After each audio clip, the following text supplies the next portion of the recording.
D'abord, je vais vous dire qu'au nom du CRILC, le Centre de recherche interuniversitaire sur la littérature et la culture québécoise, et du laboratoire de recherche sur les publics de la culture, il me fait vraiment plaisir d'accueillir dans ce séminaire de maîtrise-doctorat, ici au département de Lettres et Communication sociale de l'UQTR, Ève Lamoureux, merci d'être là. Je vais la présenter brièvement. Ève Lamoureux est professeure au département d'Histoire de l'art de l'Université du Québec à Montréal. Ses recherches portent sur une réflexion art et politique, notamment sur l'art engagé, les arts communautaires et la médiation culturelle. Elle est membre du Centre de recherche Culture, Art et Société, le CELAT, et de l'Observatoire des médiations culturelles, le MEC. Et elle a beaucoup écrit récemment, notamment coédité les livres suivants avec Julie Paquette et Emmanuel Sirois, Art, entre liberté, scandale, études de cas, quelque chose qui pourrait peut-être intéresser Anne-Marie. Avec Francine Saillant, Interreconnaissance, la mémoire des droits dans le milieu communautaire au Québec. Avec Magali Hull, je ne sais pas si je le prononce correctement. Oui. Le vivre ensemble à l'épreuve des pratiques culturelles et artistiques contemporaines. Et enfin, avec Nathalie Casemajor, Marcel Dubé et Jean-Marie Lafortune, expérience critique de la médiation culturelle. Sa conférence aujourd'hui s'intitule « De l'interaction à la co-création, quelques éléments pour une typologie de l'art participatif ».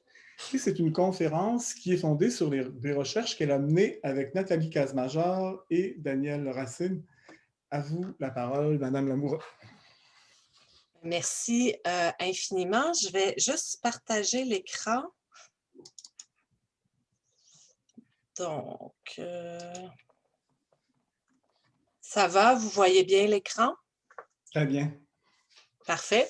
Donc, merci infiniment pour cette invitation, en fait, qui me fait grandement plaisir. Comme ça vient d'être dit, j'ai été invitée, en fait, pour vous présenter une typologie sur la participation qui a été réalisée en 2015-2016 au sein du groupe de recherche sur la médiation culturelle qui est aujourd'hui appelé l'Observation des médiations culturelles, donc l'OMEC. C'est un axe qui s'intitulait « Mutation des pratiques et participation » et qui était un travail collaboratif, en fait, avec plusieurs personnes, mais particulièrement pour cette typologie-là, avec Nathalie Casemajor, qui est professeure à l'INRS à Montréal, et Daniel Racine, qui est commissaire à la médiation culturelle au service de la culture de la Ville de Montréal. Je vais donc prendre le « nous », qui n'est absolument pas une préoccupation ou un souci de majesté ou de prétention, mais plutôt une question de respecter la dimension collective de ce que je vous présente ce soir. C'est assez important pour moi. Et comme vous l'avez vu dans la liste des ouvrages, je ne travaille à peu près que collectivement, donc c'est une éthique non seulement de travail, mais de publication liée au travail qui est importante. Donc, cette typologie, elle a été publiée dans les mondes de la médiation culturelle en 2016 à l'Harmattan. Dans ce cadre, nous nous sommes intéressés au rapport entre pratique artistique, participative et médiation culturelle. Notre point de départ se situait du côté artistique pour mieux saisir, en faisant un peu de côté, les associations, les ponts, mais aussi les tensions qui existent entre ces deux sphères de pratique, donc entre la sphère de la pratique artistique et la sphère de la médiation culturelle. Intégrer la participation du public en art n'est évidemment pas nouveau. Je ne pense pas que je vais apprendre ça à grand monde, notamment les actions dadaïstes dès les années 1910 et les happenings des années 50-60 faisaient déjà appel à une implication active du public. Toutefois, depuis les années 90, de nombreux artistes se sont réappropriés cette idée de la participation, en particulier, mais pas uniquement, dans les courants de l'art relationnel, de la performance, de l'art communautaire, de l'art numérique, du street art, etc. Une des caractéristiques également de la médiation culturelle est de valoriser tout particulièrement les projets qui visent à inclure les publics dans une forme d'expression partagée selon des principes inspirés de la démocratie culturelle. Parce qu'ils offrent un rôle dit actif au public, l'art participatif semble offrir un cadre privilégié pour réaliser ces objectifs. Nous nous sommes donc interrogés sur les conditions du partage cultivé dans de tels projets, Comment certains projets remettent-ils en cause ou non les rapports hiérarchiques entre artistes professionnels et participantes amateurs? Comment ces projets peuvent-ils être porteurs de revendications en se faisant le support d'un engagement citoyen? Quelle est la place du dissensus et de la critique? Y a-t-il des risques d'instrumentalisation de la participation au service d'une pacification des conflits? Je vous nomme juste certaines des questions qui étaient à l'origine de notre réflexion. Quelques réflexions préliminaires, en fait, sur la typologie elle-même.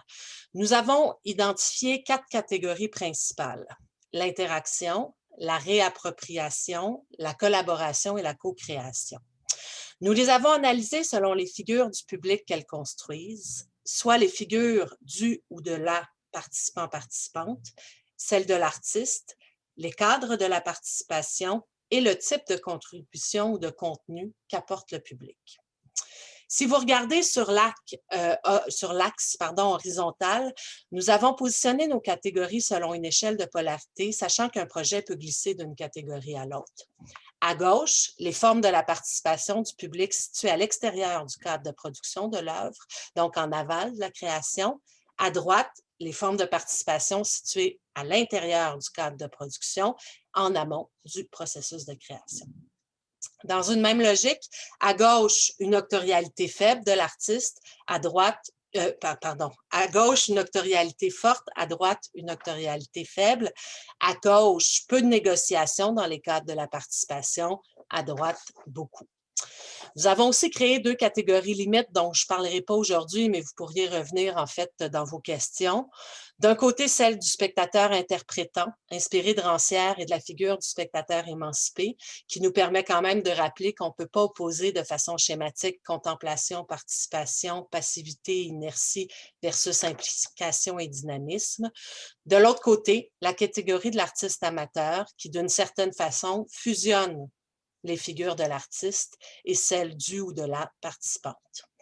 Il est bien important de comprendre que ce positionnement ne découle pas d'une échelle de valeur qui postulerait que plus nous allons vers la droite, plus la participation est riche ou exemplaire. Chacune des catégories a des forces et soulève des enjeux. Et bien sûr, évidemment, c'est le principe d'une typologie. Chaque catégorie est conçue comme un idéal type et non comme une réalité empirique. Vous allez voir qu'on peut s'amuser à avoir plusieurs projets qui sont dans des entre-deux bien malaisants entre ces catégories-là, mais ça nous permet quand même de marquer certaines réalités. Si je rentre maintenant dans la description de la typologie, la première catégorie est donc celle de l'interaction. Je vais commencer par 2 exemples. Donc, le premier exemple est l'artiste montréalais d'origine mexicaine, Raphaël Lozano-Emer, qui est reconnu d'ailleurs internationalement pour ses œuvres interactives qui prennent la forme d'installations ou d'œuvres dans l'espace public. Elles sont, selon nous, relativement emblématique de cette catégorie, et notamment l'œuvre People on People, qui date de 1910, ça va bien, je suis comme un siècle en retard, de 2010, mais qui a été exposée à de nombreuses reprises et qui est encore accessible en ligne. Cette installation interactive en temps réel permet aux participantes de projeter leur ombre directement dans celle des autres, créant une forme d'osmose et d'enchevêtrement de corps lumineux. La pièce se compose de projecteurs fixés au sol qui jettent l'ombre du public sur un mur et d'une autre série de projecteurs suspendus qui projettent des images à l'intérieur de l'ombre. Alors que les gens marchent ou dansent dans les ombres, leur image est enregistrée pour la lecture en direct ou en différé. Dans ce type de projet, l'artiste est donc l'auteur de l'œuvre, mais celle-ci ne vivrait pas sans l'implication des spectateurs et spectatrices. J'aurais pu également, en fait, vous parler des balançoires musicales Daily tous les jours, qui est cette installation publique conçue pour créer des connexions entre les gens dans l'espace public en leur permettant de créer collectivement de la musique avec le mouvement des balançoires. C'est un autre type d'exemple. Et donc, cette catégorie interaction, la figure du ou de la participante est un spectateur interactant.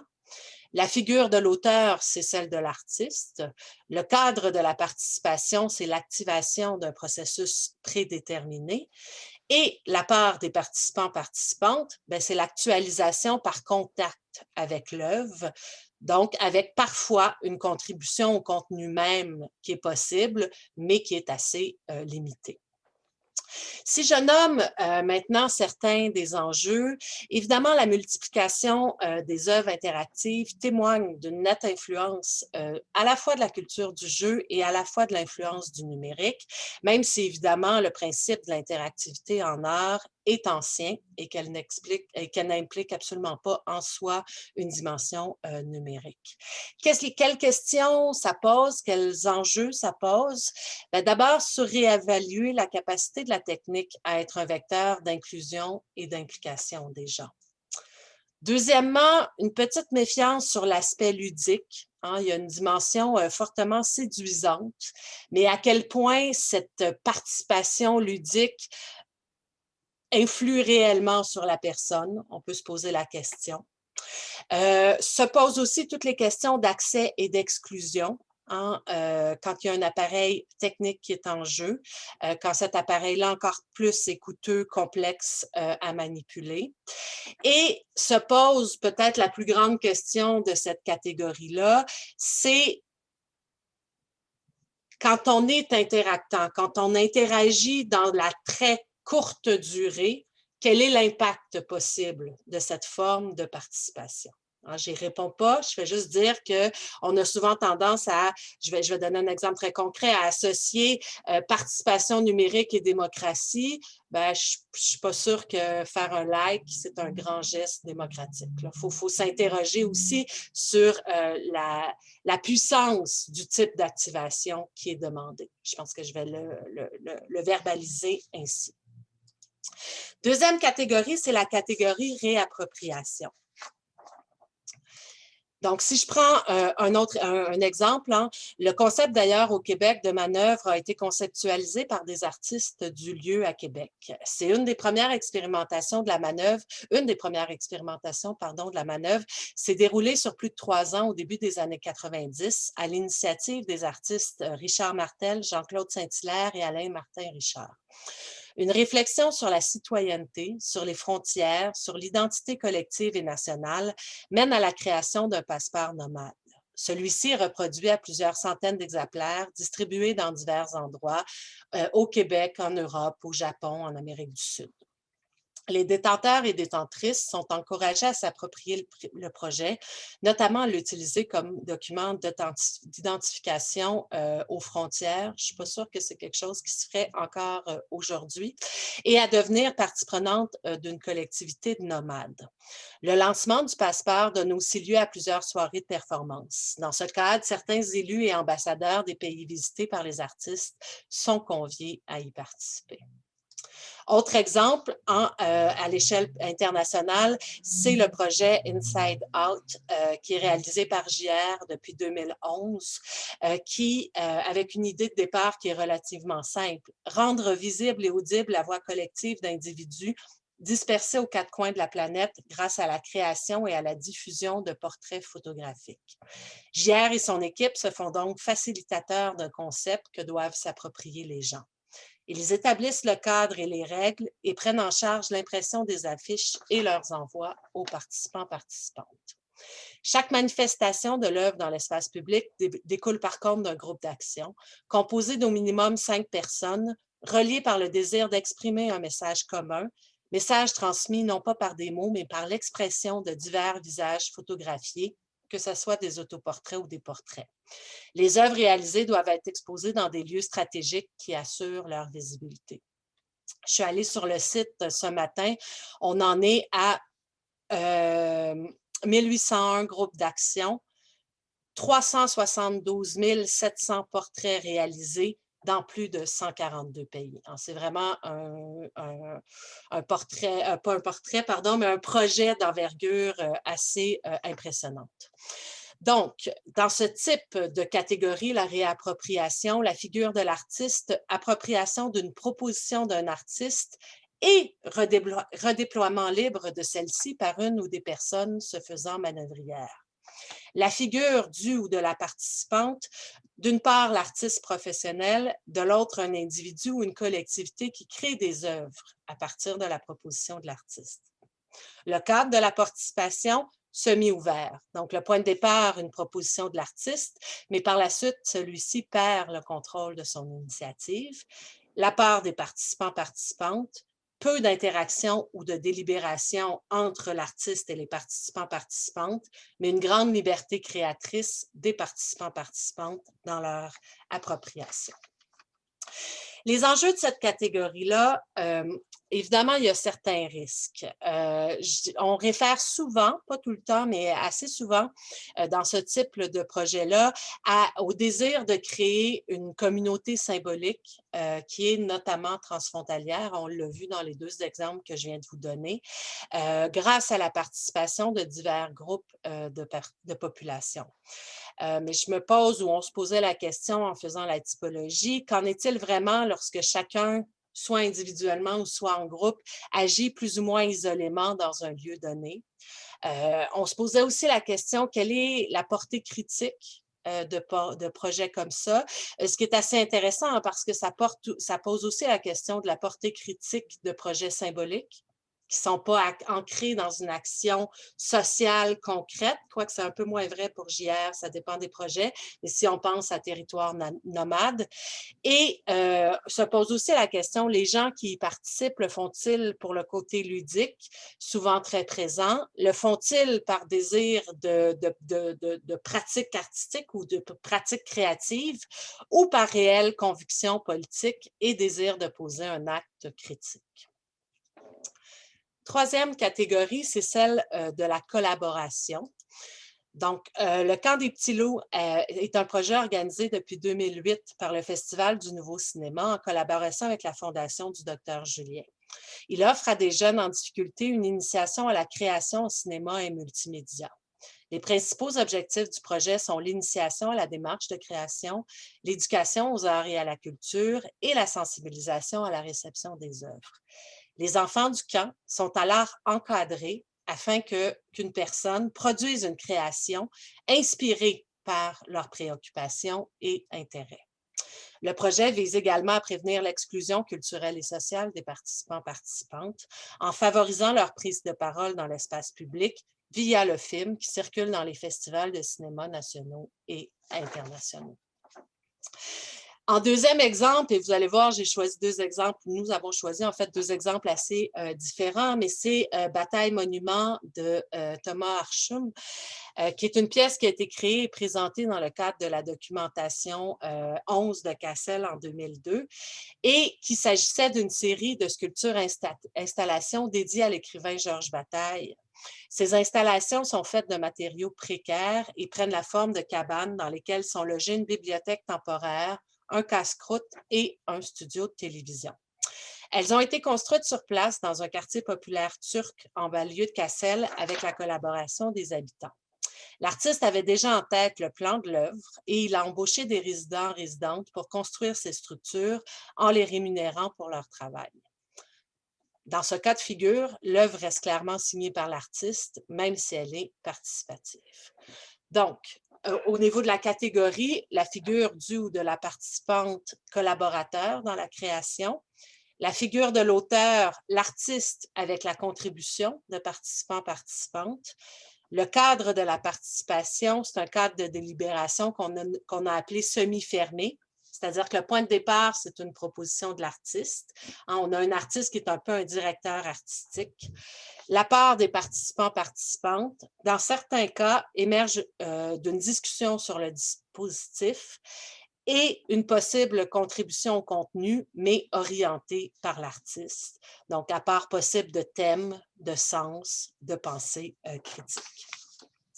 Cette catégorie soulève des enjeux que partage également la catégorie suivante, qui est la catégorie de la co-création.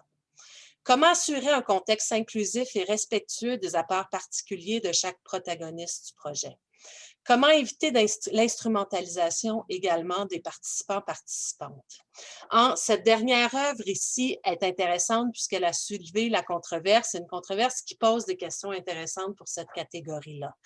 Certaines lui ont reproché ont reproché à l'artiste d'agir comme un entrepreneur sans scrupules, car il a embauché des résidentes du quartier, en particulier des jeunes au chômage, pour un faible salaire. Donc, c'était 8 € de l'heure, tout en les maintenant, d'une certaine façon, dans une posture de simple travailleur qui était jugé par les détracteurs passif. La participation prendrait donc ici la forme d'une relation un peu similaire à celle de patron-employé. D'autres considéraient aussi que l'artiste avait utilisé la situation d'un groupe social défavorisé ou marginalisé pour servir son propos artistique, avec pour effet pervers une mise en spectacle de la misère sociale.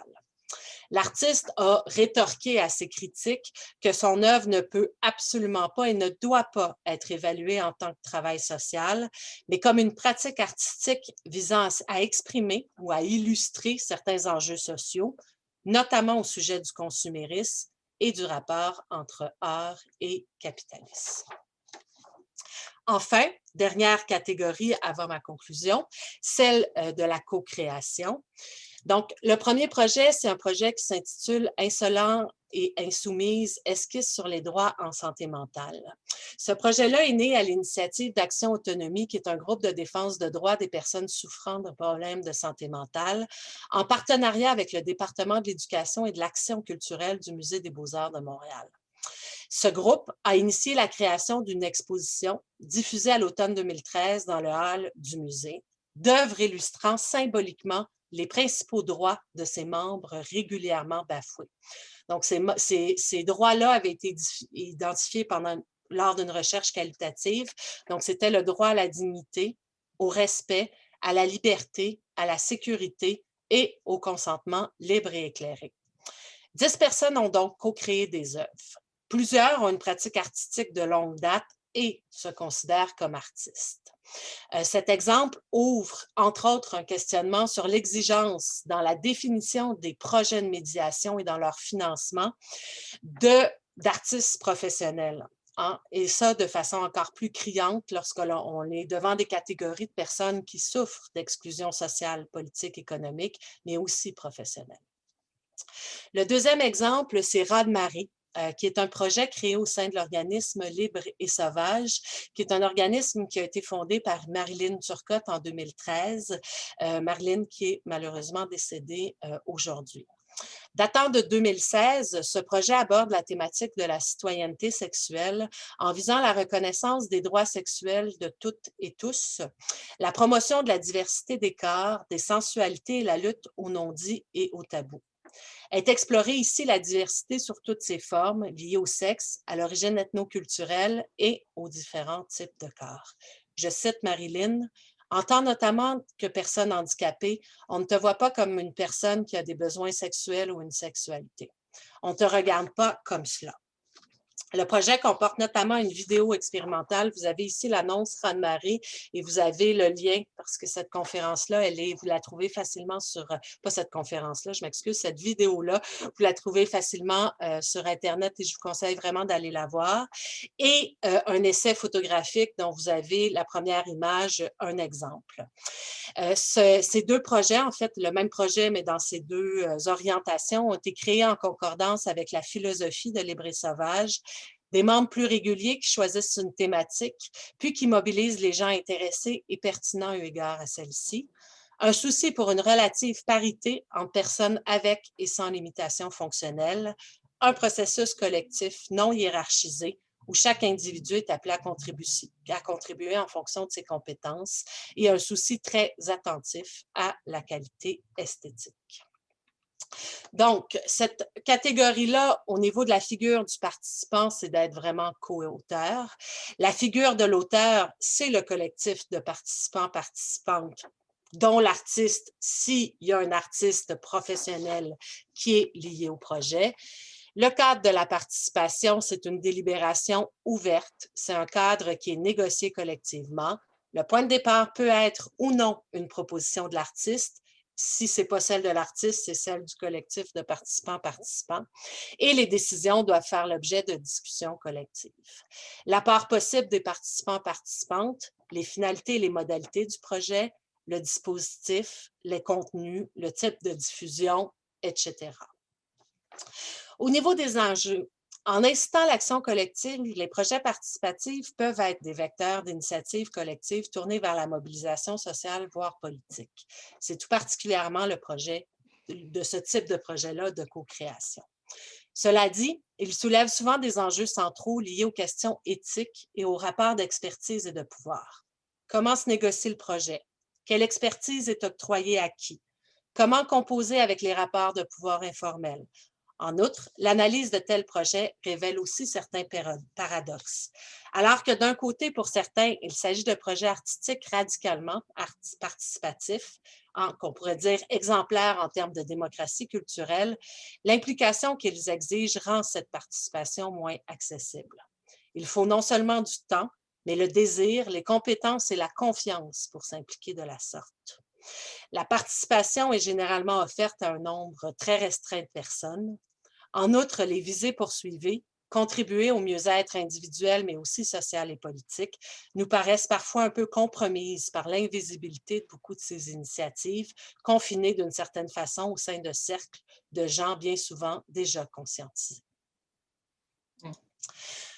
Au sujet de la typologie elle-même, nous l'avons toujours envisagée comme un outil souple dans lequel les catégories n'étaient pas hermétiques et où les projets artistiques étaient souvent dans un entre-deux de catégories. Je l'ai dit en intro, je le redis maintenant.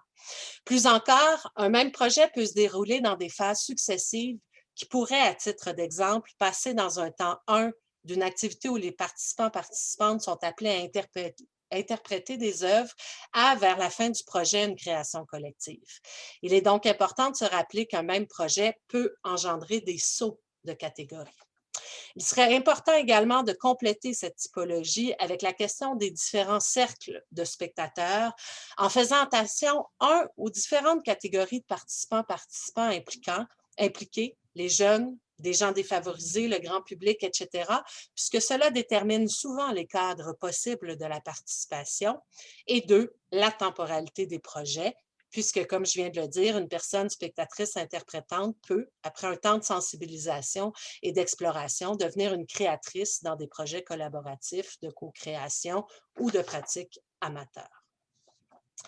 À travers cette typologie, nous avons soulevé un certain nombre d'enjeux. Revenons en conclusion sur 3 d'entre eux, si j'ai encore 5 minutes. Est-ce que c'est bon? Tout à fait, c'est super intéressant. Parfait. Merci. Donc, 1, la possible instrumentalisation des participants, participantes et des artistes.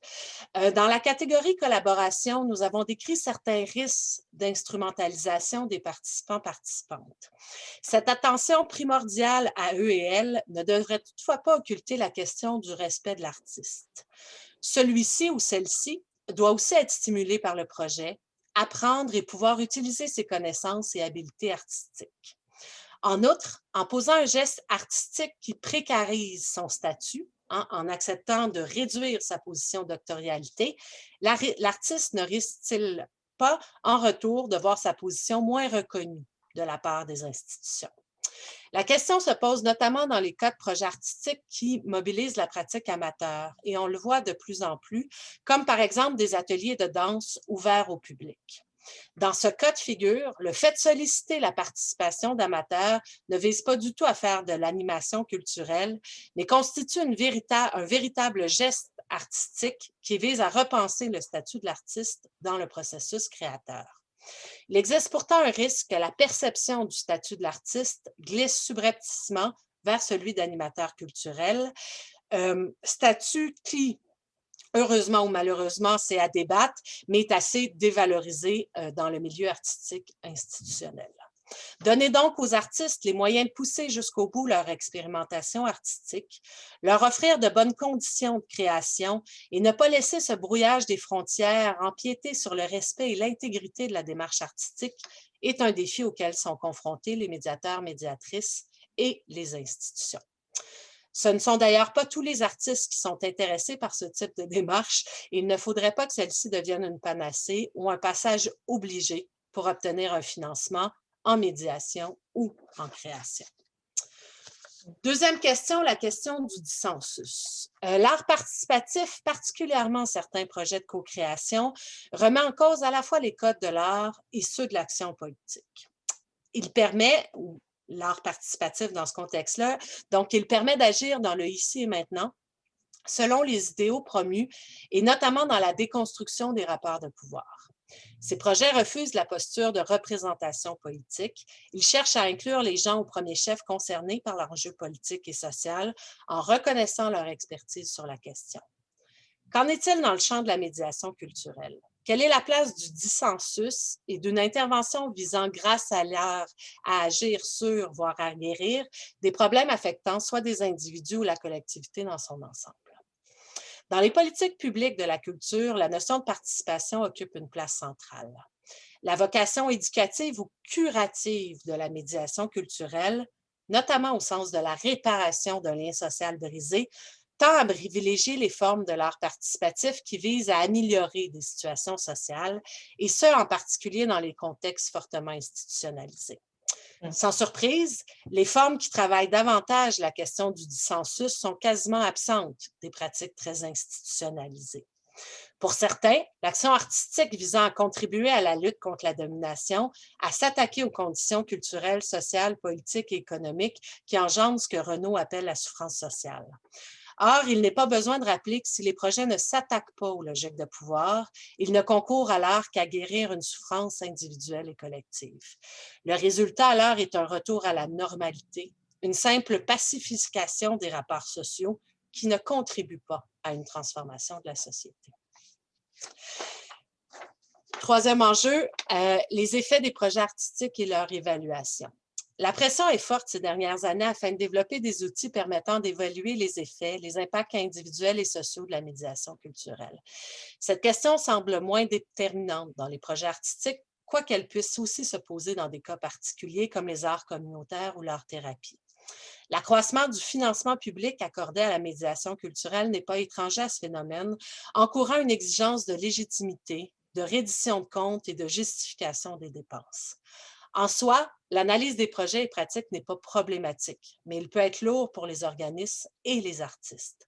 En outre, il faut être clair sur les objectifs poursuivis et développer les outils qui répondent aux besoins des acteurs-actrices du milieu et non à une logique technocratique, et deux, qui sont assez souples pour contenir toute la diversité des objectifs, des stratégies employées, des impacts visés. Dans la mesure où l'art participatif, tout comme la performance, laisse souvent une place importante à l'indétermination, au hasard, à la perte de contrôle de l'artiste vis-à-vis du processus de création lui-même ou du résultat final, le désir de mesurer des effets ou des résultats que l'on pourrait reproduire d'un projet à l'autre se heurte au caractère aléatoire de la participation du public et du processus créateur.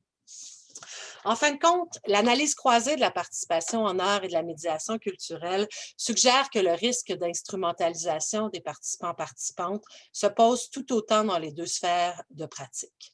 Dans le cas de la médiation culturelle, il existe toutefois un risque supplémentaire qui est celui de l'instrumentalisation des artistes et de la précarisation de leur statut au sein des institutions partenaires. En ce qui concerne la place du dissensus, elle n'est pas une préoccupation pour l'ensemble des pratiques artistiques, mais elle est d'autant plus délicate à négocier dans le contexte de projets de médiation culturelle institutionnelle qui ont plutôt tendance à mettre l'accent sur la dimension améliorative ou curative. Enfin, du point de vue de l'évaluation, il faut éviter de commettre la double erreur de juger des projets de médiation culturelle selon des critères majoritairement esthétiques et de juger des projets artistiques selon le principal, voire le seul critère de l'inclusion sociale, ce qui revient aussi à instrumentaliser l'art au service de la cohésion sociale. Alors voilà, merci de votre attention.